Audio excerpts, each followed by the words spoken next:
जब दिमाग चलना चाहिए तब दिमाग नहीं चलता, और जब नहीं चलना चाहिए तब ज़्यादा ही चल जाता है, ओवर स्मार्ट बन जाते हैं और चीज़ें फिर ख़राब हो जाती है।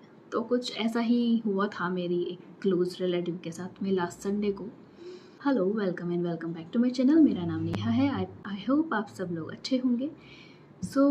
ये वीडियो है साइबर क्राइम के रिलेटेड, एंड लास्ट संडे को ऐसा ही कॉल आता है मेरे रिलेटिव के पास में, और जब ये इंसिडेंट हुआ तब मैं भी उधर ही थी और मेरा भी टाइम पे दिमाग नहीं चला।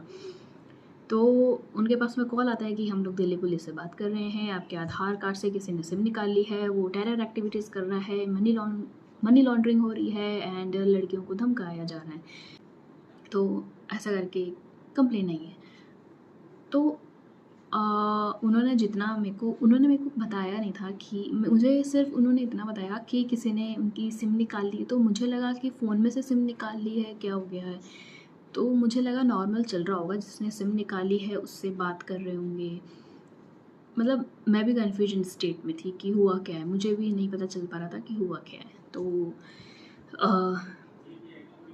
फ़ोन आया, उन्होंने मेरे रिलेटिव ने बोला ऐसे कैसे हो सकता है, बिना केवाईसी के कैसे कोई सिम निकाल सकता है। तो उन्होंने बोला आप ज़्यादा होशियार मत बनो, ठीक है, आप इन्वॉल्व हो, ये वो करके वीडियो कॉल किया उन्होंने फिर व्हाट्सएप पे। तो उन्होंने उठाया मेरे रिलेटिव ने, और क्या देखते हैं कि प्रॉपर सेटअप बना हुआ है, पूरा स्टूडियो, पूरा उन्होंने सेटअप तैयार कर रखा था, स्टूडियो एकदम से पुलिस स्टेशन जैसा, सेम टू सेम वैसा ही लग रहा था कि जैसे कि पुलिस स्टेशन है। वो लोग पुलिस की ड्रेस में थे और अलग अलग 3-4 जनों से बात करवाई। फिर मतलब ऐसा मैनिपुलेट कर दिया था कि हाँ भाई, तुम अगर तुम कंफ्यूज हो जाओगे कि तुम गलत नहीं हो तो भी तुमको लगेगा कि तुम गलत हो।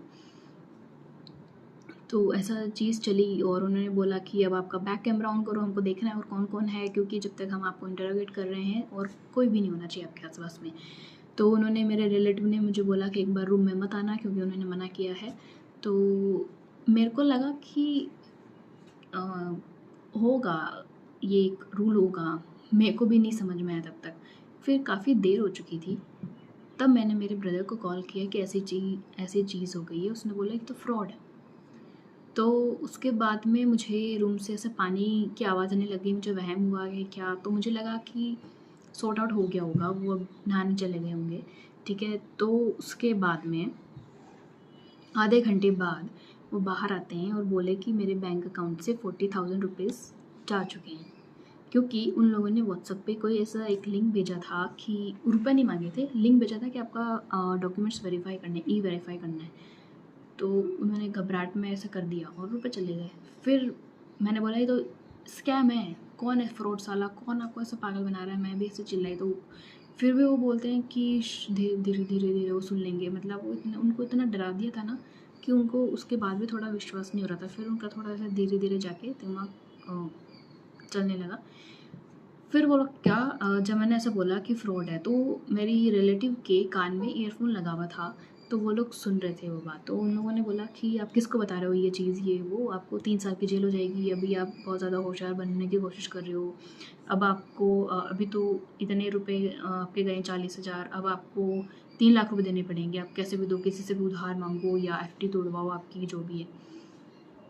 फिर मेरे रिलेटिव ने मेरे फ़ोन से अपने फ्रेंड को कॉल किया। फिर उन्होंने व्हाट्सएप पे अपने फ्रेंड को ऐड किया, तो उसने फिर उनको गाली वाली दी कि ऐसे कैसे बात कर रहा है तू लड़की से, और हिम्मत है तो मेरे से बात कर, ऐसे करके उसको डरा दिया। तो वो डर गया और फिर उसने फ़ोन काट दिया, और व्हाट्सएप पे जो भी उसने अपने डॉक्यूमेंट्स, नकली डॉक्यूमेंट्स और लिंक जो भी भेज रखे थे उसने डिलीट कर दिए उसकी तरफ से, और उसका फ़ोन उसने बंद कर दिया। फिर हम पुलिस स्टेशन गए थोड़ी देर बाद में, साइबर क्राइम पे रिपोर्ट लिखा दी थी साइबर पोर्टल पे।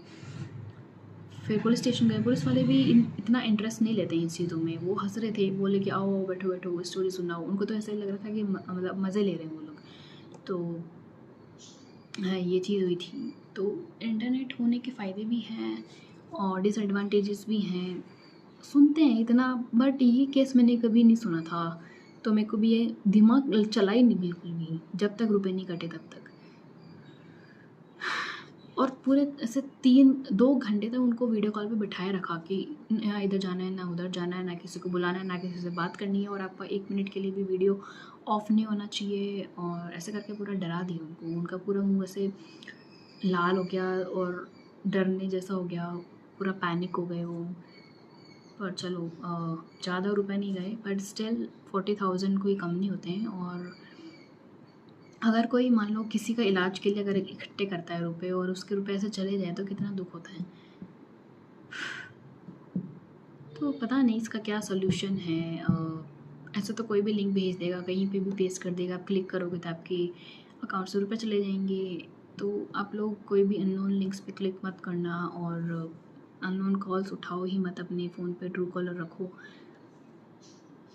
और उसी दिन से मेरे पास में भी ऐसा कोई कॉल आया था, बट मेरे पास में ट्रू कॉलर था और उसने वो रेड साइन दिखाता है फ्रॉड वाला, तो मैंने तो काट दिया था। और थैंक गॉड मैंने तो काट दिया था, ट्रू कॉलर था इसलिए, अदरवाइज़ क्या पता मैं भी बातों में आ जाती। ध्यान रखो, टेक केयर, बाय।